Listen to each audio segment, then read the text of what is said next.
Key and Peele basically put out a agent blast and was like, Classic, we're looking for a writer because Jordan and Keegan were headed to the stratosphere because Key and Peele was doing so well and they were about to be on Fargo.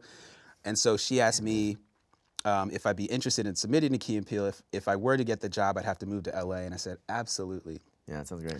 The crazy thing is, maybe a couple days later, she was like, oh, I pitched you to them. They're really excited. Can you send me this web series that you did and anything that you feel like just like exemplifies kind of like your tone? So I send my agent those videos, and then I think that is my submission. So I don't, like, initially she was like, you have to write a packet of 4 to 6 sketches that could be on air tomorrow. When she asked me for like the supplemental stuff, I thought that meant I didn't have to write a packet. The next week she called me and was like, how's the packet going? And I was like, I haven't written anything. The day before it was due. So basically I wrote my Key and Peele packet like in an all-nighter. Hey Detail subscribers, my name is Marcos Gonzalez and this is Inside the Funny or Die Vault. We're gonna take a look back at classic Funny or Die videos and talk internet comedy and culture from then to now. Today's guest is a writer, actor, rapper who has written on Brooklyn Nine-Nine, Insecure, and created the show Grand Crew. Phil Augusta Jackson, welcome to the Funny or Die Vault. Thank you so much. Thanks for having me. Of course. And before we jump into questions about your life, we're going to do a recap of the video you chose, which was Between Two Ferns with Bradley Cooper. Absolutely. We know Between Two Ferns, Zach and Brad. Brad, I don't even think people call him Brad. Cooper? That's your homeboy? Zach and Brad, bro. Zach and Bradley. Just feels weird saying Bradley. Let's just say B. I don't think I ever say anybody's full Bradley name. I think this was around the time Hangover had come out. And, you know, it's Bradley Cooper being like, you know, bright and sort of doughy-eyed, like still very like new to the, I feel like, film industry. Talking like very like, you know, openly about the process of all the movies he'd been in up until that point. And then, of course, Zach being like, I don't give a shit, you suck, kind of thing. You know, the classic sort of mean, spirited host that he is. And then at one point, for whatever reason, Carrot Top enters. Randomly. Really, and that's not really explained. Carrot Top's just texting behind Bradley Cooper. Yeah. And then, you know, that leads into Bradley.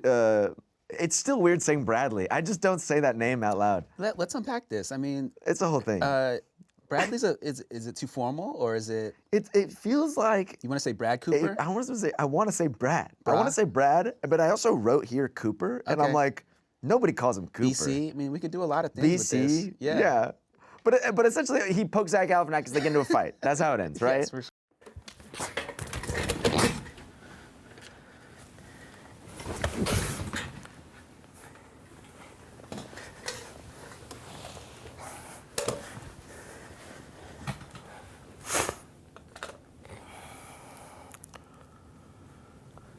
What are your fucking ferns? And so I have to ask you, first question, we ask everybody, why'd you choose this one? Okay, well, I was a huge fan of Between Two Ferns when it started dropping back in the day.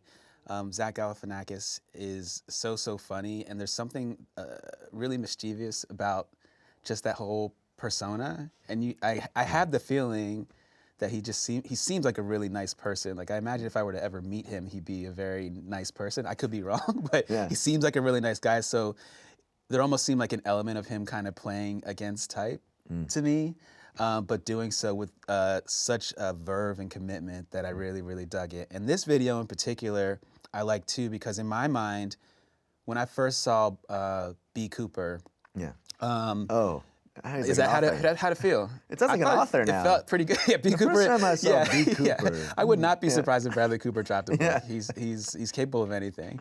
But my first introduction to him was the Wedding Crashers, right?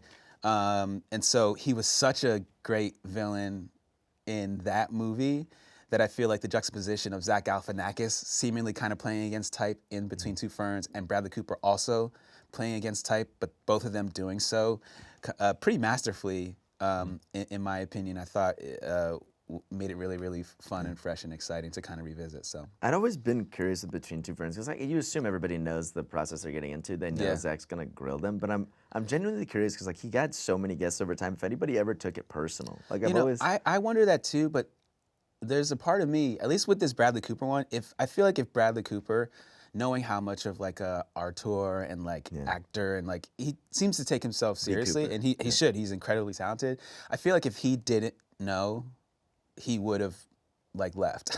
Oh yeah. I feel like I think most people. I think like I feel do you like, feel like things like Eric Andre's show, for example? Yeah. Like, do you think that's like similar vein? Like it's kind of spawned off. Do you think like these like sort of alt late night? I actually think Eric Andre probably doesn't tell people what's going on. Yeah. If I had to guess. But do you feel like it's from like what a I've seen, spiritual like sort of? Because it feels like, and I've talked to this about a couple people. Is like sort of like Between Two Ferns feels like a lot of like what modern day you know, guest host type stuff is, where it's like a persona as opposed to just like, oh, we're just talking to talk. Like someone like has like a hard take, or they're mean, or they're like overly happy, or they're like not telling anyone anything and being crazy, you know? Yeah, Do you feel like he was like the sort of like Mount Rushmore of interviewers at one point? I think he definitely, I think there's a couple of things. One, I think the persona element is something that, I don't know if he was the first, but he seemed to be one of the first of that type. And then the other piece of it is just the digital aspect of it existing online and being this really, really huge thing. And in my memory, I don't think there was a lot of that where it's just, you just go online to find it. Is kind of the two prong why I think it was unique, you know? I don't think there was a bunch of people like doing like interview shows, at least not ones that like stood out like that, you know what I mean? At that time. So this video, speaking of the time, came out in 2009. So what was your life like then? Oh man, 2009. Do we know what month it dropped in 2009? I know the exact date, May 25th, 2009. Okay, so May 25th, 2009. I was in New York City.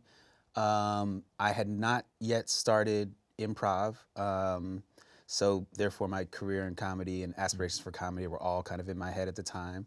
I was an advertising executive, so in 2009 I was probably like a whatever. By the time I left, I was a vice president of strategy at this firm called Publicis in New York.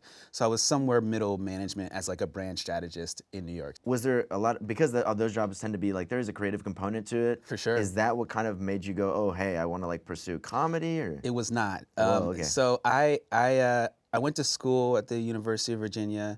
I studied marketing and management. I've always been interested in business and entrepreneurship. And I basically had an internship at Publicis my junior year of college, and then they offered me a job at the end of my junior year. So then by the end of my senior year, I was like, okay, I'm either gonna go to law school or like spend a year in New York and do this Publicis job. So I did the Publicis job, and then I literally woke up one morning and was like, oh, I don't wanna go to law school. I think that would be a bad decision. I think there's like a ripple in the universe where I did go to law school, and that version of Phil is really miserable right now. So I'm glad I got this ripple because I got to be a creative person. I don't even know if I answered your question right now.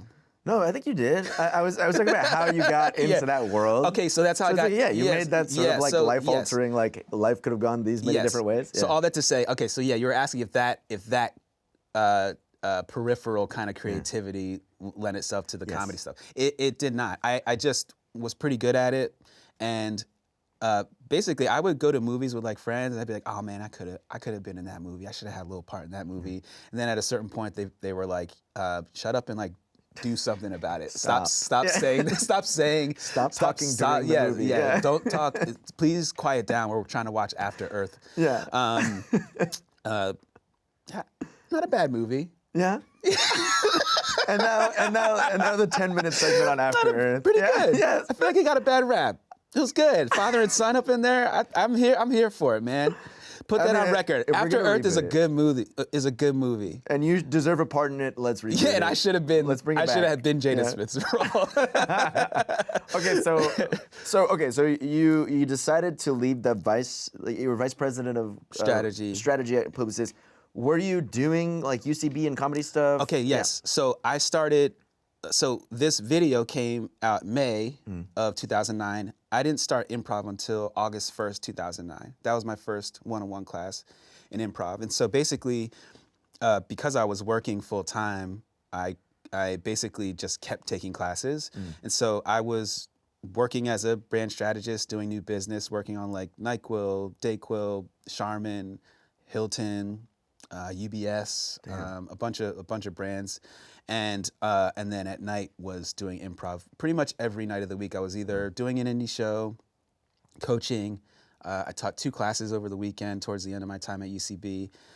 So between 2009 and the end of 2013, I was advertising executive and also doing improv.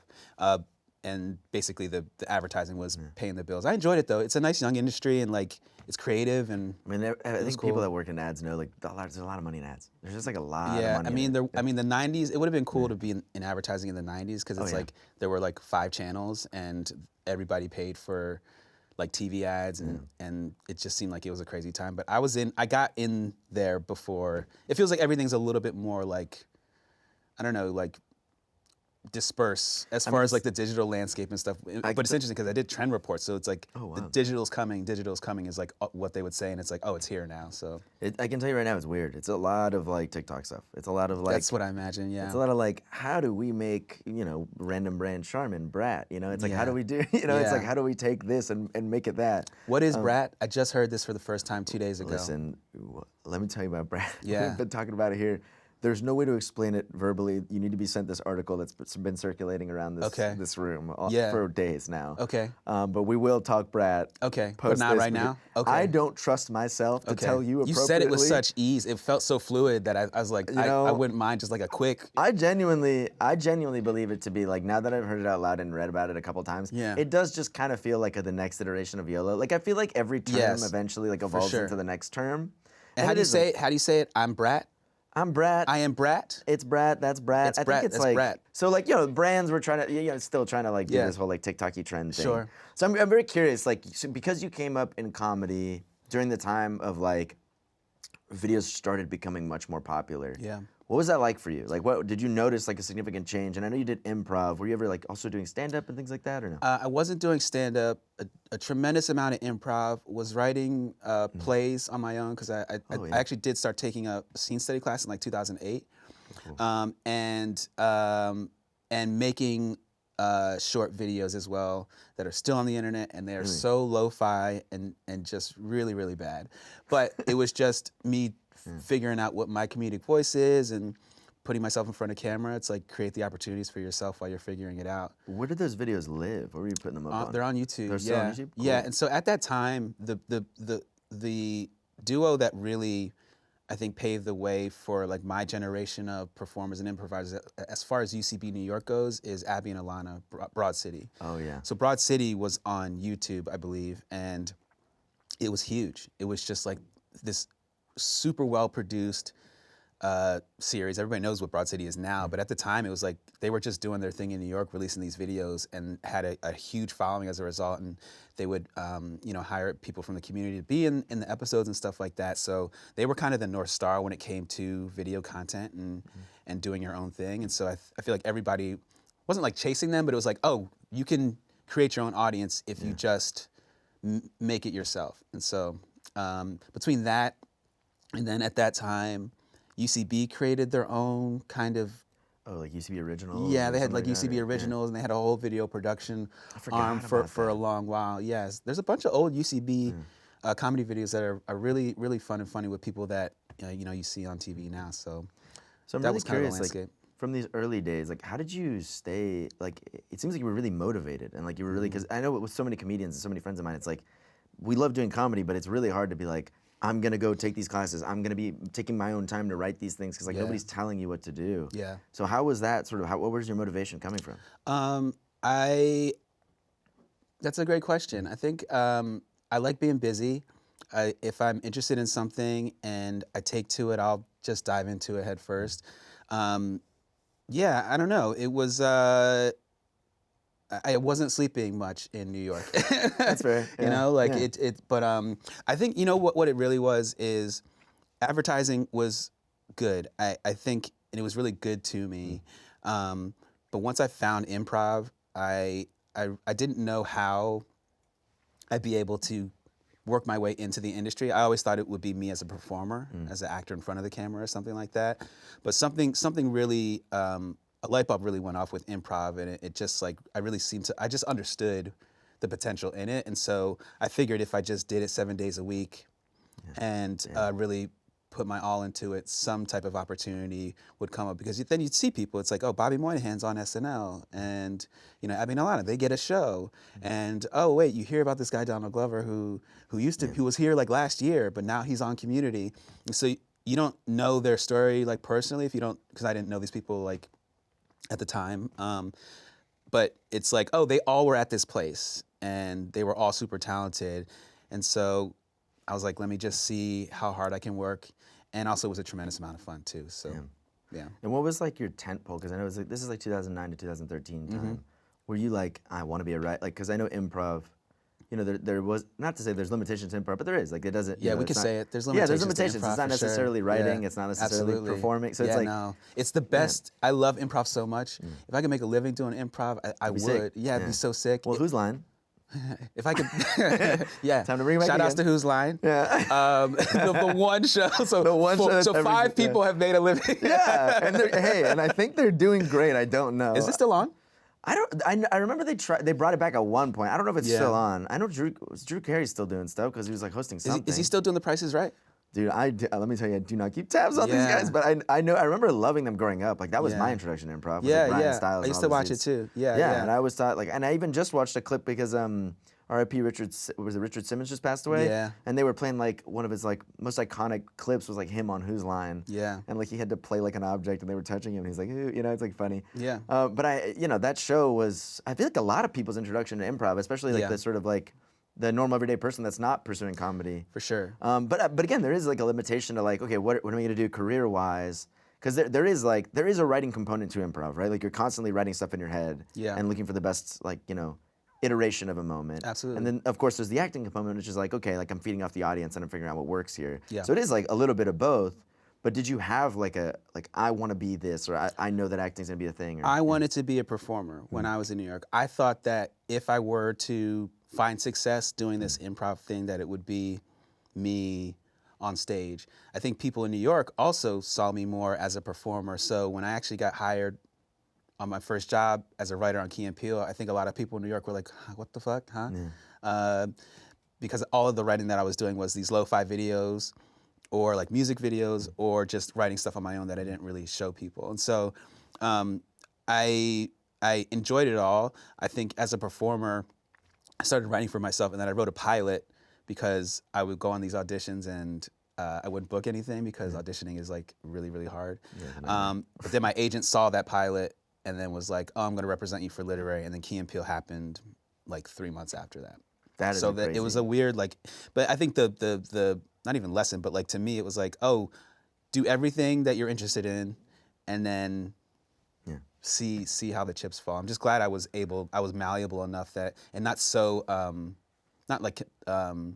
unwilling to do other things, but like I really had aspirations as a performer, but I'm really thankful that I did other things that also interested me because my trajectory now, I think people in LA see me as more of a writer than a performer, and the people in New York at the time, I think, saw me as more of a performer than a writer. What was this pilot about? Because that's like a crazy 3 months and you're already on a show. Yeah, I mean, there were I skipped a lot of steps. I mean, there were a lot of SNL tapes, a lot of SNL packets, a lot of late night packets, a lot of random things that I submitted to.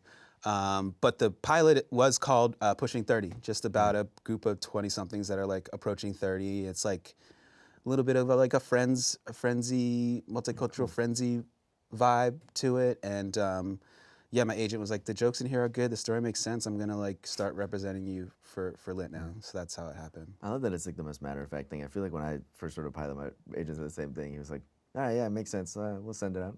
Yeah. It's like it's so casual. It makes sense is like that's the barrier It's of crazy entry. though, It's very if funny. a pilot makes sense, that like kind of makes it good. It's like, are that many people writing stuff that doesn't make sense? Yes, Like for sure, I can tell you for sure that It's just a lot such of a- pilots don't make sense, Yeah. for sure. So Yeah. then let's Yeah. talk Key Peele, because then that's Sure. sketch, right? So were you It doing, is. obviously you UCB Sketch School as well. Mm-hmm. Did that play into it at all, or was it just strictly like they read this pilot and they were like, oh, this dude's funny? Okay, so the pilot, my agent read the pilot. It was like, I'm representing you for literary, and then 3 months or so after that, she got I don't know how that works in an agency. Like, do they ring a bell and there's like, oh, there's a job opportunity, Yeah. There's job They opportunity. pay someone to do that. Well, job. And whoever gets there first Gets the job. Yeah. Key and Peele basically put out agent blast Yeah. and was like, Classic, we're yeah. looking for a writer because Jordan and Keegan were headed to the stratosphere because Key Peele was doing so well and they were about to be on Fargo. And so she asked me if I'd be interested in submitting to Key Peele. If I were to get the job, I'd have to move to LA. And I said, absolutely. Yeah, that sounds great. The crazy thing is, maybe a couple days later, she was like, oh, I pitched you to them. They're really excited. Can you send me this web series that you did and anything that you feel like just like exemplifies kind of like your tone? So I send my agent those videos, and then I think that is my submission. So I stop. I don't like. Initially, she was like, you have to write a packet of 4 to 6 sketches that could be on air tomorrow. When she asked me for like the supplemental stuff, I thought that meant I didn't have to write a packet. The next week she called me and was like, how's the packet going? And I was like, I haven't written anything. The day before it was due. So basically I wrote my Key and Peele packet like in an all-nighter. And you got it. And I got it, yeah. Do you feel like sometimes the 11th hour is like when the best stuff just kind of That's like... my time. That's when you I do don't know your why I shit? said it like that, but yeah. I thought you were like, that's my time, and then you were Yeah, I'm leaving. outta I was here. like, No, oh no. shit, Yeah, okay. the 11th hour is my That's time. my time. Don't ever ask me that question yeah, again. I am a night owl. Yeah. And I do think the pressure, something did feel right about that show, at least my fit in that show. And yeah, I don't know. I think I do work well under pressure and with a time constraint. It's interesting. The last sketch I wrote, I sent the sketches in to my agent. She read them. She's like, these all make sense. And that's There's all games here. That's all they say, and that's fine. Yeah. These all make sense. There's games here. She's like, should I send them in? And I had one more idea, and it was at lunch at my advertising job. So I wrote my last sketch. Oh, this was still advertising Yes, job I time. was. I worked. That's wild. I worked at advertising until 4 days before I started on Key and Peele. I worked the whole time. That's crazy. Yeah, and so I was like, I had this idea for this sketch called King is Watching, and it's like the Civil Rights Act is happening, and like Martin Luther King pops out and like follows this guy around to be like, hey, like, don't use that water fountain anymore. We can use the other one now. Like, just like, it made sense at the time. I get it. It's like new, like it's things that have been updated since. we did it, and he's just like following Keegan around, and Keegan's like, hey man, like, chill. I know. Yeah. And so I write that sketch over lunch, and then she submits the packet, and then once I started the job, we would the Key and Peele writers, we go to this place, Delancey's, right next to Sunset Gower Studios. I think I know that place. Yeah, and Jordan told me, he was like, King is Watching is like what made us like, that was the thing that like put you over the top. Damn. So the sketch that I was potentially not even going to include in the packet. That's so wild. Do you ever feel, because I know packets, there's still like, you know, packets come every couple months for everybody now, and especially like SNL and things.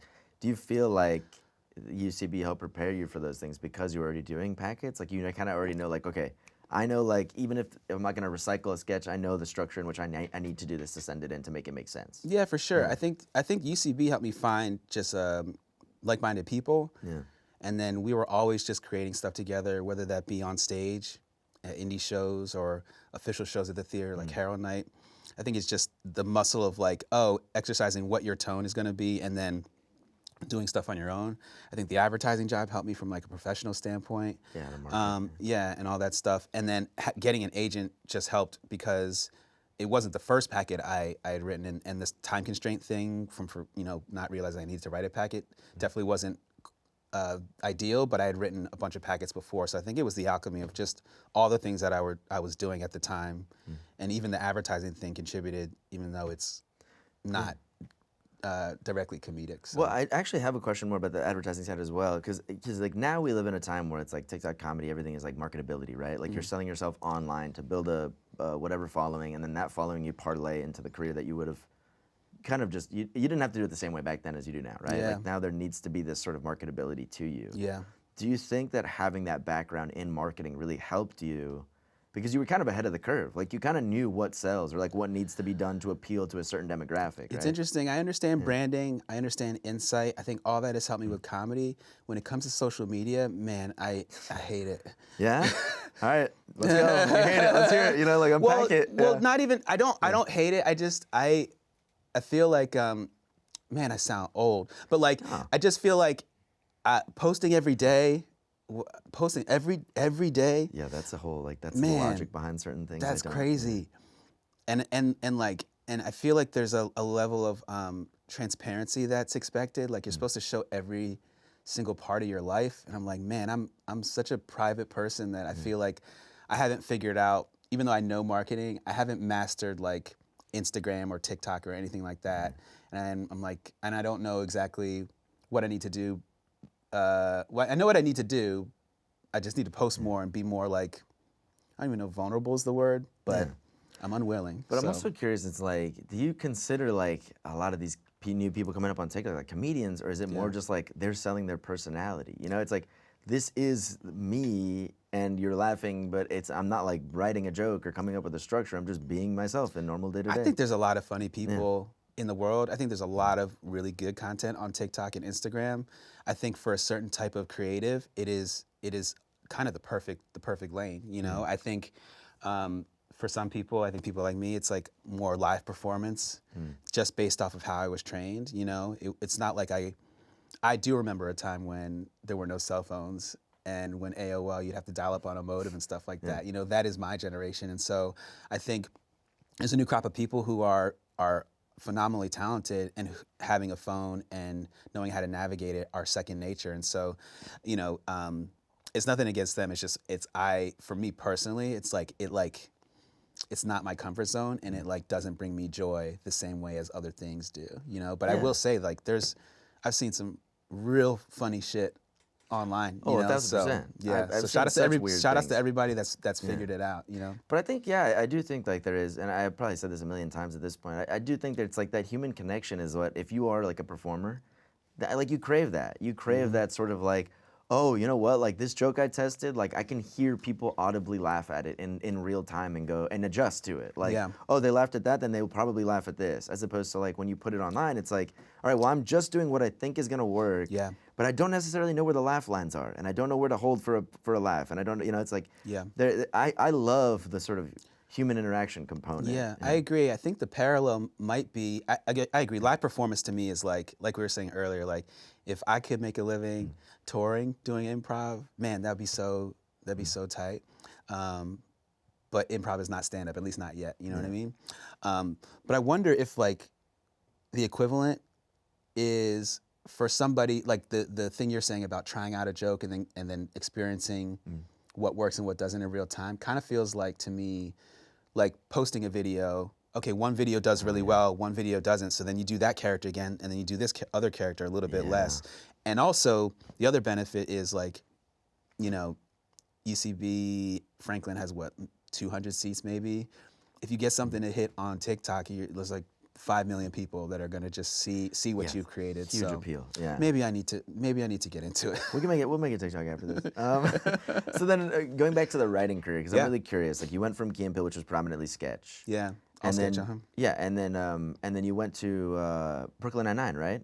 So after Key and Peele, so I wrote on season 4 and 5 of Key and Peele, but it was one writing cycle in basically the end of last 2 weeks of December 2013 into 2014, and that was season 4 and 5 because they wanted to end the show. After that, I went to this show called Survivor's Remorse. It was on the Starz network, run and created by Mike O'Malley, about a basketball star who was undrafted but became a blue chip player in Atlanta. Oh, this is drama. Yeah, dramedy. Dramedy, okay, cool. Yeah, super fun. That was my first narrative job, and then after that, I went to Brooklyn Nine-Nine. I was on Brooklyn Nine-Nine for 4 seasons, 3, 4, 5, and 6. And then I went to Insecure after that for seasons 4 and 5, the last 2 seasons of Insecure, and then I got my own show. So what was it like, and I want to go through the trajectory of all these, Sure. Because I think obviously the show there's a lot to talk about there.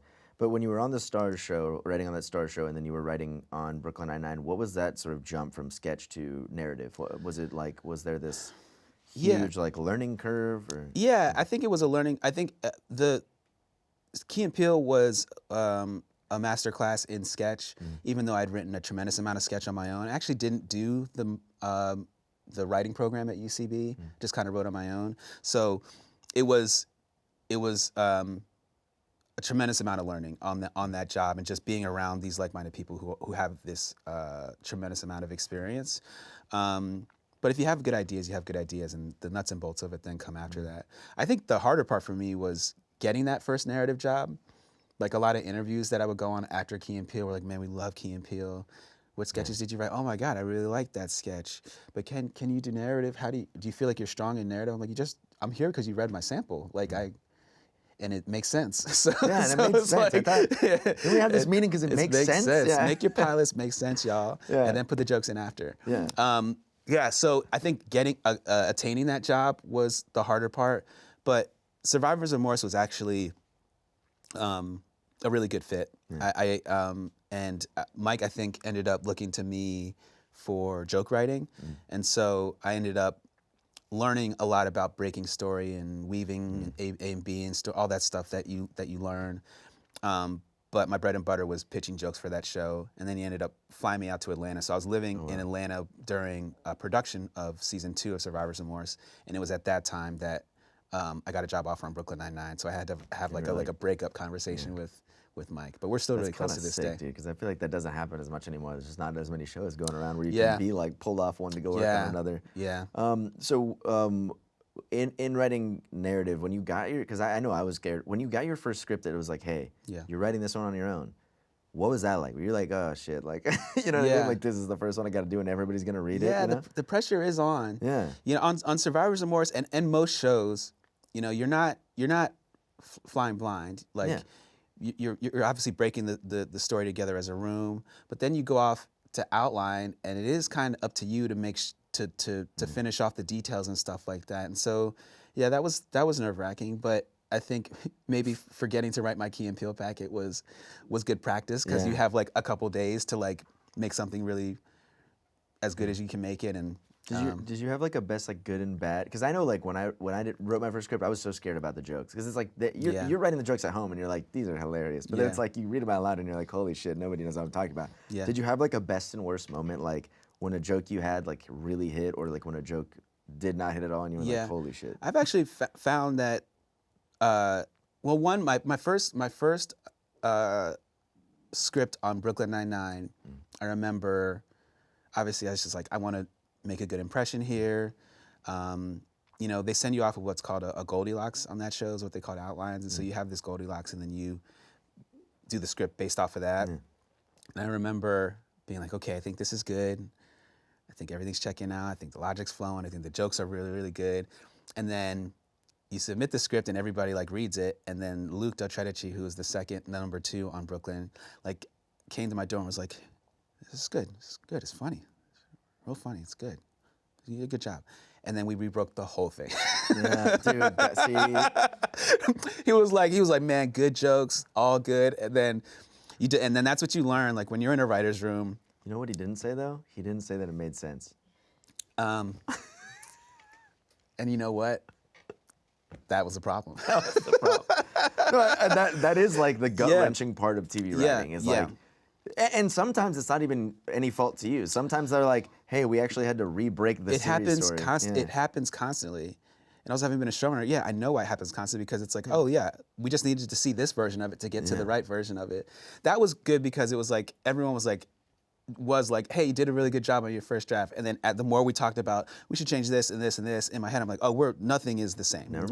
Everything is changing. But that seemed to just be the process. And that was me learning what the process is on Brooklyn Nine-Nine. So I also have a question about this, because I, as a writer, also think it's super weird. Like, you get your name on a script because you're the one that like finished the outline, but like everything's broken together. Everything's broken together. Things get moved. Everything's moved. Everything's rewritten together. What I like to think of it as is like project management. Like when you have the script, you're like the big P. On the script. So it's you're overseeing it. If there are touches that need to be made by one individual, you'll be the person that does that before it goes back to the committee to make it as good as possible. And I think when you think about it in those terms, then it is like, this person like produced this thing. You get to be on set and kind of see it up on its feet. And so once I reframed how I look at scripts that way, especially I think Brooklyn really helped with that.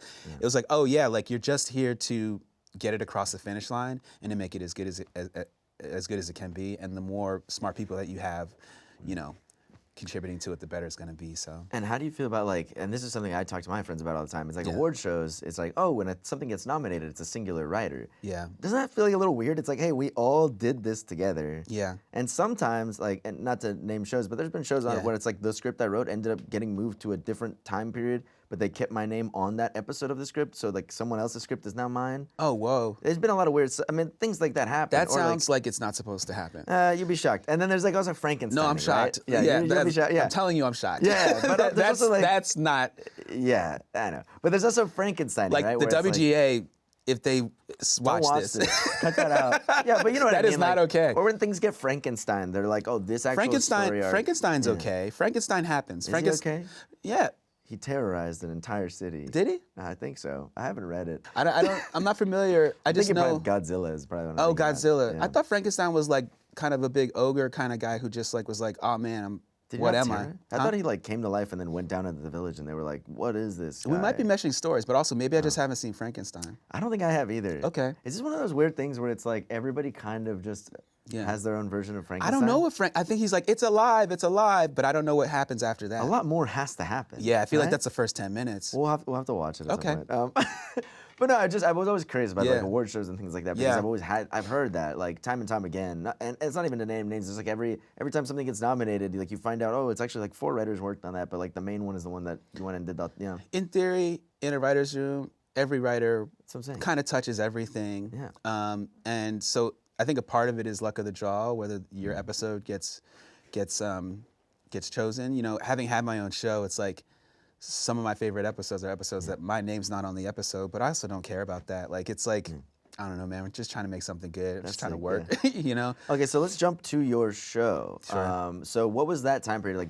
Was there anything in between Brooklyn Nine-Nine and Grand Crew, or was there? Yeah. So Okay. Insecure. Oh, Insecure. Insecure. Okay, 2019. so I do have questions about Insecure. What Sure. was that like going from like a network comedy, like Yeah. Brooklyn Nine-Nine, to something that was like a little bit more gritty and real? That Yeah. was like more about someone's experience, and it wasn't on network. It was on HBO, which Yeah. is more streamer. What was that like? Was there like a big difference in the room? For sure. Well, creatively, Brooklyn Nine-Nine, awesome show for a wider swath of people, just as far as I think the network, the networkification of it, you know what I mean? Like, and learning to find ways to kind of be provocative, but like still be family friendly is a muscle that I think you develop when you work on a network comedy. And it's an ensemble cast, and it's like a cop show. So it's like, for all those reasons, it was like really, really cool and to work on. When it came time for Insecure, I was nervous because Survivor's Remorse was a cable show, but this is a show that was appointment TV for me. I was a huge, and am a huge fan of Issa and that show. So I was like, man, I really want to make sure, I hope my skills transfer over to this job. And so basically it is a little bit more provocative. Like instead of like talking about fucking, they're fucking, you know what I mean? Like, and profanity and like all that stuff it makes it differently creative. But the room itself, both rooms are great. Insecure was an awesome room. It was honestly the first room that I was in where most of the people in the room were people of color, which is a thing I had not experienced up to that point. Like majority, like 85%, you know what I mean? And so that was also pretty cool. Issa is an incredible leader, and Prentice Penny was the showrunner on the show, and so they just created a really good dynamic and a really good working environment. All the shows I worked on were great, but I think there was a special place in my heart for Insecure because of how strongly I felt about the show prior to working on it, and also just the fact that it was me kind of stepping into this co-executive producer role as well, and so I wasn't the new kid on the block anymore. Like I was supposed to come in and know what I was doing, and so thankfully the vibes were good, and I fit in there. It was awesome. And when you say like the writers' room was a lot more diverse, did you feel like you were able to like tell stories or pitch stories that you felt were like more, you were more comfortable pitching them? Like it wasn't like, I know with networks sometimes it's like, oh, I'm like, yeah, I'm a Latino. It's like anytime I wanted to bring that up, they'd be like, yeah, you know. I was comfortable pitching at Brooklyn. I feel like Brooklyn has, I mean, the cast itself is very... That's very super diverse. Yeah, super diverse. So that was never a problem or an issue on Brooklyn. I felt very comfortable and confident pitching there. I will say, on Insecure, Like on Brooklyn, I could use an anecdote from my life and be like, oh, here's how we spin it into like a Charles story or a Rosa story.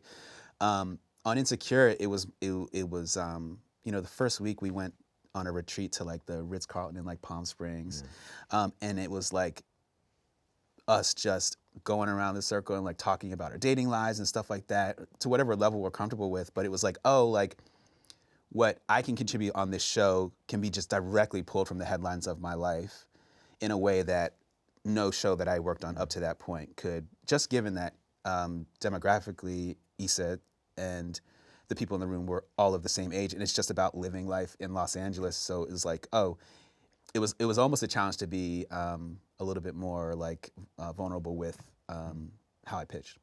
And do you think like that was really helpful in sort of going into Grand Crew, like For sure. creating the show? Every single job that I've had, I've just taken nuggets for how to run the room in a way that's efficient. I think Key Peele, it was really nice because the heightening of it all, I think, is something that still I kind of hold on to this day. Survivor's Remorse, it's like picking really provocative topics, but like making them work comedically. Brooklyn Nine-Nine, honestly, for a show that is so joke-packed, I think people point out for their jokes, what I learned most about that show was how to break story and how to abandon a joke if it doesn't make sense. Yeah.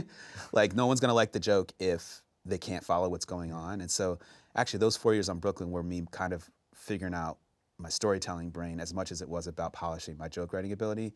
And then on Insecure, it was about just how they managed the room and also being unafraid to use your truth to inspire what happens on screen.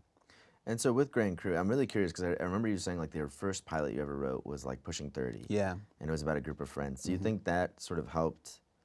Was that like, was the Grand Crew sort of the spiritual sequel to it? Or Yes. Did you like, okay. For sure. Yeah. Yeah. It's a hangout comedy. Yeah. It's about a group of friends. I think there are a lot of similarities. I think the thing that ended up happening is I just lived a little bit more life, and then by the time I got to Los Angeles, I started drinking at this wine bar called Covell. We just started making that like the regular spot, and then all of a sudden it was like, oh, and this wasn't going through my head at the time, but like Pushing 30 is just me. It's a similar story, but just older, and then I fell in love with wine. Pushing 40, you know. Pushing 40, kind of. It's the sequel. Yeah, it's Pushing 40. Yeah, awesome. Pushing 30 got me my first, got me literary representation, and Pushing 40 got me on TV. So. I mean, yeah, take it. So my question is, because you were like someone who also wanted to perform this whole time, and I know that you did bit parts in certain shows. Yeah. Was there ever a part of you when you were creating your show where you were like, I could be a lead in this? Yeah, they said no. Really? Yeah. What did that process go through? I'm very curious because I've met people that have it's a similar thing where they're like, they don't trust me. You know, it's like, how did that go? Look, I think, is that too blunt of an answer? No, I mean, we can skip over whatever. I'm just always curious. No, let's like, not skip hey, listen, over I'm a creator. Let's not skip over. Let's talk about this shit. I'm genuinely My curious, cast on Grand Crew, incredible. It all happened how it was supposed to. Also, there's a world where I fought that battle and then ended up in the show in a larger capacity, and then I would not have been able to showrun outright. Yeah. And showrunning was more important to me than forcing myself onto the show. Also, once I started showrunning, I was like, oh, there's no way I want to act and be in this show right now. This is so intense. So it all worked out how it's supposed to. I think in a world where we got like a season 3, I would have figured out some small little bit part where I get to be goofy for a second and then kind of dip out. I probably would have done something like that. But the network rightfully was like, we don't think you should be in this show and showrun. We'd have to bring in somebody. Oh. And I sold the show with Dan Gore, who created Brooklyn Nine-Nine, but he also had another show that was up.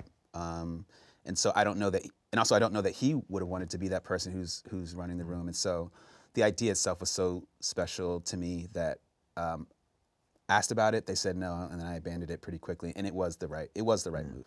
Do you think, again, sort of going down this like alternate universe path, if you had let someone else showrun, do you think they would have let you be in it? I think if I had pushed the agenda, like really pushed it, I think we could have made it happen for sure. I'm just curious because I'm a creative that is also like, I moved here to be a performer, ended up going down the writing path, and I've always been like, it'd be sick to act in it, but Yeah. when you don't have like a ton of credits or like you don't have Yeah. there's like this feeling of like they're gonna say no. There's they're gonna the say sinking no. suspicion. But my thing is, you gotta always ask. You don't Yeah. know Gretzky. Yeah. You miss 100% of the shots you don't take, right? That's who said that, right?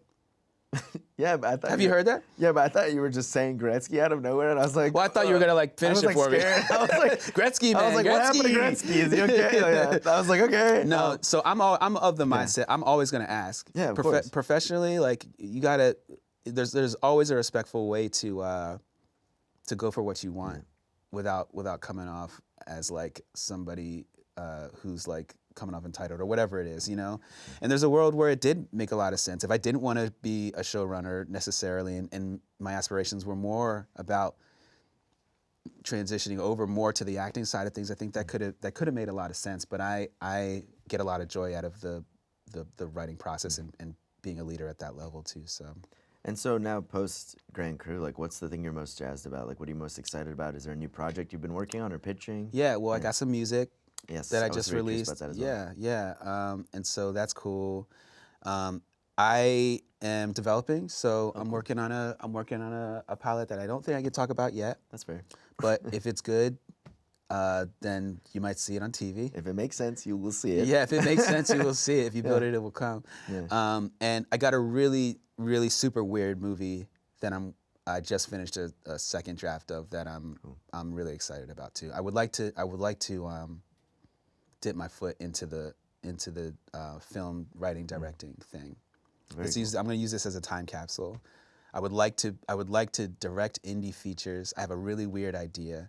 Let's see if 5 years from now this is anything. Yeah, we'll bury this, and then in 5 years we'll dig it out and see what's up. Let's see what's up. And Yeah. then, so with music, so that's like a totally different world. You know what I mean? Sure. Like I understand the comedy to writing pipeline. Yeah. How did the music come to be? Because that's like a whole other skill set you gotta like really hone in on. Yeah, the music was first. Music was first. Yeah. Oh, I didn't know absolutely. that. Okay, cool. Yeah. So I started playing saxophone when I was like in 4th grade. Same. Nice. Alto. Hell yeah. Nice, man. Doink. Nice. I had to stop in well, I didn't have to stop, but I stopped in high school because I was like, I can't afford a saxophone and take it to college with me. You know? Yeah. I love it so much. Play a little piano. In high school, I ran track and I played basketball and ran cross country.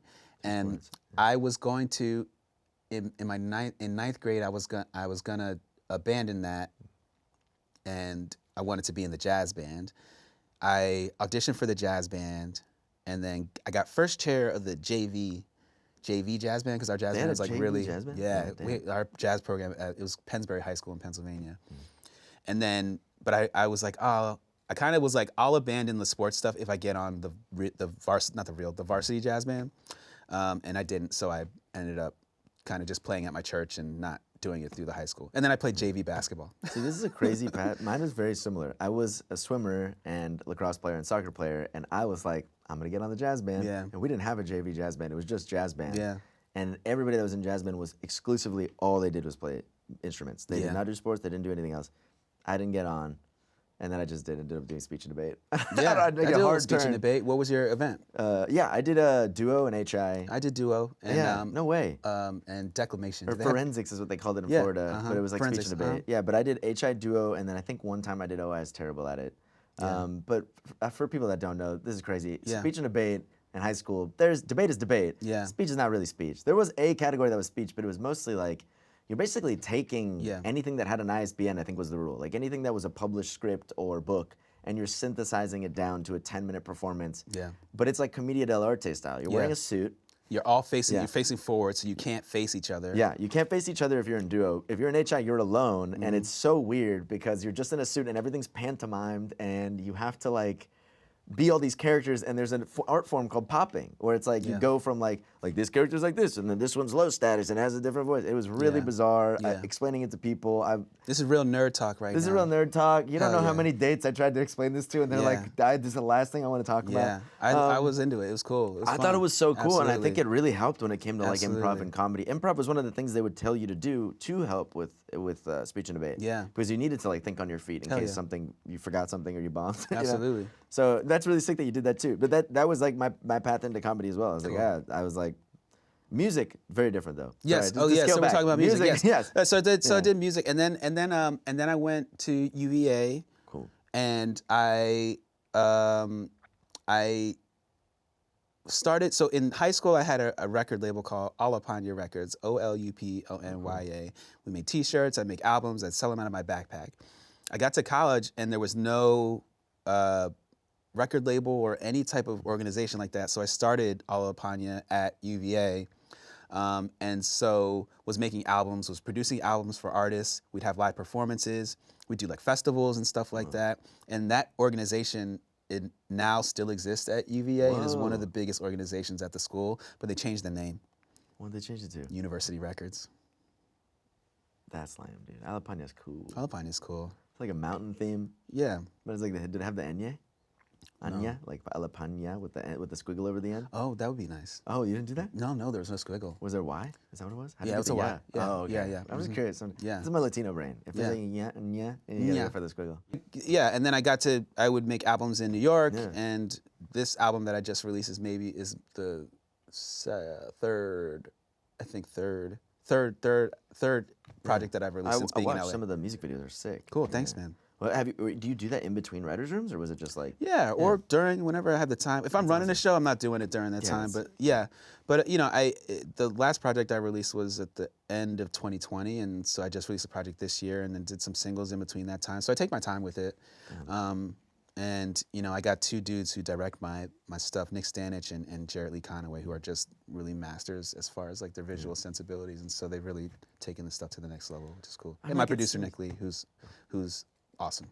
And I'm really curious because I know we talked about earlier. It's like, oh, I can't tour improv. It's like, you could tour improv if you do music and improv, like in between. Not the same thing, obviously. Yeah. But like, if you are doing your music, but also a different part of it is improv. Have you ever like That would be a dream. thought about taking that and just seeing what happens? That would be a dream. I would love to do that. If I got a big enough following, if I got one of these songs to hit, for sure. Just hit with them trends, dog. Yeah, gotta get on TikTok. Yeah. It's always someone will always be like, yeah, if I get on TikTok, and then just go silent for a minute. So before we wrap up, I do have this speed round of questions. Sure. So basically just 1 to 3 word answers, keep it short, but Okay. if you really got a riff, let's riff. Okay. Okay, least favorite job you've ever had? Sesame Place, Okay. the park. Okay. It's an amusement park in Langhorne, Pennsylvania that's modeled after the Sesame Street characters. So like Big Bird's like walking around. There's water slides, roller coasters. I cleaned the bathrooms there, and it was gross. All right, we have to talk about that later. Yep. I love theme parks. Most used emoji, and also explain it for the people that can't see it. I like the nerd guy with the glasses who smiles. Oh, but he's only got like 2 teeth for some Yeah, reason? yeah. Okay, I cool. use him a lot. He's pretty evergreen. Yeah. Current favorite TV show? Ooh, House of the Dragons. Oh, how's it go? It's like Dragon Ball Z? Yeah, A dragon. I call it Dragos. House of the Dragos. Dragons. Yeah. Guilty pleasure TV show? Love Is Blind. Amazing. What kind of phone was your first cell phone? It was a Verizon. No, that's was a that's a Verizon. service provider. It was a it looked like I could see it in my hand right now. The Razor, Crazer, It wasn't a Razor. It was black and like Sidekick? about yay by yay. Nokia? Nokia. First celeb crush? I'm gonna have to name multiple. I have Yeah, to. let's go. Top 3 then. Tyra Banks. Okay. Halle Berry, Anne Hathaway, Diane Lane. Amazing. That's a good crew. That's your Mount Rushmore of celebrity crushes, right? Last movie that made you cry? I cried at Paddington 2. I love Paddington 2. Yeah. Oh, okay. But Now that we're was. getting- I feel like now I've we're cried. getting I feel like I've something cried. I feel like I've cried since then, though. Is why I didn't want to name that. I love or the Paddington Creed. movies. The thing is that- When the auntie came in at the end, man, I was done. I feel like a lot of my writer friends like children's movies, or movies that are aimed at children. They're not necessarily children's movies. Yeah. You will cry because they're so well constructed that like they know exactly where the heartstring is and then they yank the shit out of it. Back to it making sense. It I'll makes cry if it makes sense. A Little Bear in London makes sense. It makes sense. And everywhere he goes, Yeah. he leaves the world better. What a fantastic message. And he's got marmalade in his head. He right above his just head. loves a good sandwich. It's honestly like, I feel like most, as long as it's not like a studio comedy, it's like most movies can make me cry these days, Yeah. unfortunately. Yeah. But as I was talking about how sometimes I take my ADHD medication and I'll be in the shower and I'll just like, Tracy Chapman's Fast Car will come on and I'm like bawling. And I'm That like, makes sense though. yeah, I mean, Those chords, yeah. but every once in a while, just something hits and you're like, what? Yeah, I cry more now. I cry more now than than I used to cry. You should watch Bluey. I don't know why that. I Bluey was at makes a you cry? hotel. I was at a hotel in New York one time. Bluey came on. Something about sharing made me cry. I don't know. Yeah. Man. Well, this is a whole other That's thing to beautiful. unpack. Yeah. Crying's cool, man. It's nice. It's Yeah. nice to feel the full spectrum of like if I'm gonna laugh really hard, I also want to cry really hard. You gotta like hit Absolutely. it all. Absolutely. There's Do that you Jimmy make V sounds when you thing. cry, or are you more like a fallen It's more about, soldier? and then I like, you know. Yeah. But no, that Jimmy V thing. Remember, it's like if you laugh, you cry. You feel. It's like if you feel 4 different emotions in one day, you've lived a full day. Yeah, I it's genuinely cool. believe that. I think Yeah. that's sick. It's really hard to hit all 4. Like it's Yeah. actually hard to be like. For sure. I don't know if I want to cry every day, Yeah. but Maybe just a little bit. nah, I think I could go a couple of days without You it. can see a rainbow and go, oh. Yeah. Okay. When I cry, when I when I feel it coming, I go, oh man, here we go. You say that? Yeah. Every single What is time. that? What is that? All that? What is that? Like I don't the know. intro of like a Nickelodeon I've show? got like a Oh, fucking here we go. catchphrase for my Here we crying. go. Well, here Yeah. we go. Yeah. Oh, it's Hey Arnold. Oh yeah. Here Yeah. we go. Well, yeah, whatever. Doesn't matter. Best fast food restaurant and what's your order? Okay, so I don't eat meat anymore, so can I do a pre and a post? Yep. Pre-post meat. Pre no meat. So when you were eating meat. Yes. Pre no meat. Yes. Pre no meat. Yeah. Burger King. Okay. Nostalgia. And what was the order? The long chicken sandwich. The long. Oh, yeah, Yeah. that one was. I liked it Oh my because I thought I gosh. was getting more. Man, that thing Yeah. was greasy. That thing was good. Woo! My grandpa used to get that for me after swim practice because I was Yeah. like starved. That's And a it was good like- grandpa. He was like, it's basically 2 sandwiches. Wonderful. Yeah. It's a love language. Yeah. And then post. Wait, hold on. Post no meat. Yeah. Sweet green. Sweet green, but what's the? You consider that fast food? I guess that's fair. It's pretty fast. And what's the? It is pretty fast. It is the Subway of salads. What is Oh, Subway too. Subway too? Yeah. But what is the meal at Sweet Green? I build my own, so I'll put a little bit of quinoa up in there, broccoli, sweet potato, tofu, with the ginger dressing, and if I'm trying to get a little spicy, not spicy, but like flair. If I'm trying to get flair in it, spicy. the pesto. Yeah. Pesto too. I like that. That's the Yeah. hand motion. Yeah. I'm a little spicy Yeah. today. Does ASMR make you uncomfortable? No, but it doesn't do anything for me. Okay. Whoa. Okay. Jeez. If you could meet any comedian. Right? Isn't that the whole thing with ASMR? I That guess, like, yeah. right? Isn't it that people? I mean, sure. I just don't even like it. I'm like, what is it? Yeah. I don't understand how that's content. It's like you're saying a normal thing and doing a normal thing, but you're whispering. Like library voices. Yeah. Or just Yeah. like the slime shit with like, Yeah. Yeah. you know what I mean? Not my thing. I've seen one where a person puts their elbow in bread. Have you seen that? No. It's a That's thing. ASMR? What does that I don't think it's sound ASMR, like? but it seems okay. relevant to It the was just an conversation. alternate. Okay. Yeah. I like it. Somehow I'm like, I could watch this. That I would watch. That I would watch because it's almost so confusing that now I'm interested. Yeah. You know what I mean? Yeah. If you could meet any comedian, dead or alive. I think it'd be cool to meet Bernie Mac. Yeah.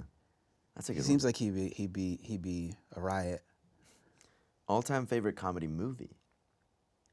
Again, a lot of these are where I was at when I saw them, but I remember Rush Hour 2 being like, and also that's like not it's like an action comedy. But I think a classic would be like Coming to America. Yeah. Rush Hour is really funny because in Chinatown. Have you been by the restaurant where it's like on the wall in giant lettering? It's like Rush Hour was filmed here. Oh, cool. Like it's really. I've That's gone a couple cool. times. Drake or Kendrick? Man. You're a musician. I was like, dude, this one. As far as what? The beef or the As far as, I mean, I think a little bit of both. I think it's like as far as the beef, but also as far as a performer or musician as well. I like both artists. Cool. I'm gonna do the bipartisan response. Kendrick got the best of them for sure. They Not Like Us is undeniably is up there with some of the best diss tracks of all time. So Kendrick got him there for sure. But man, they both got hits. Drake's. I don't want to live in a world where like I can't listen to Drake because he's got so many good songs. So yeah, So a little I'm bit of going. I'm both. going Kendrick battle, but both artists, kind of in equal proportions for different reasons. That's a good answer. Yeah, Animation or live action? live action. Cool. If you got cast in a biopic, who would it be and who would you be playing? Or who's the person that you would be playing? It would be. There's a soccer player that people say I look like or used to. Oh, really? A French guy, I don't know. Terry Henry or something like that. Thierry Henry.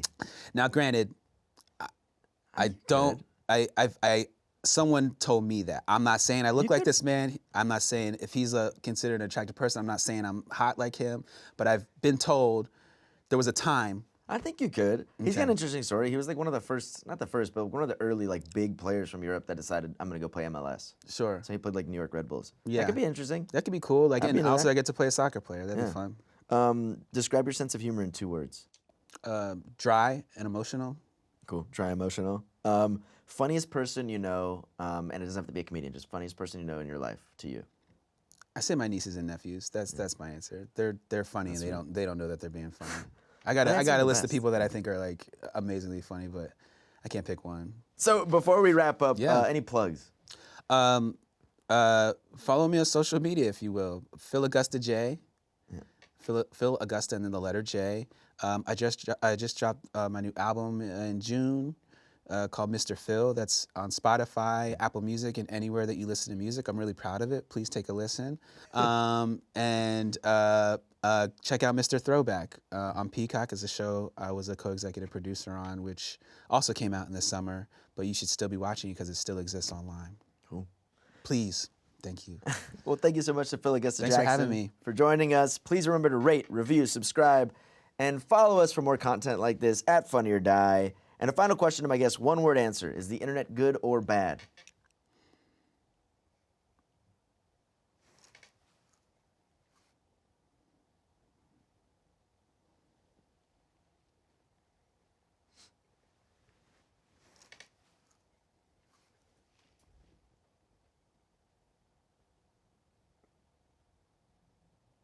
It's bad. All right. Thank you so much. We'll see you soon.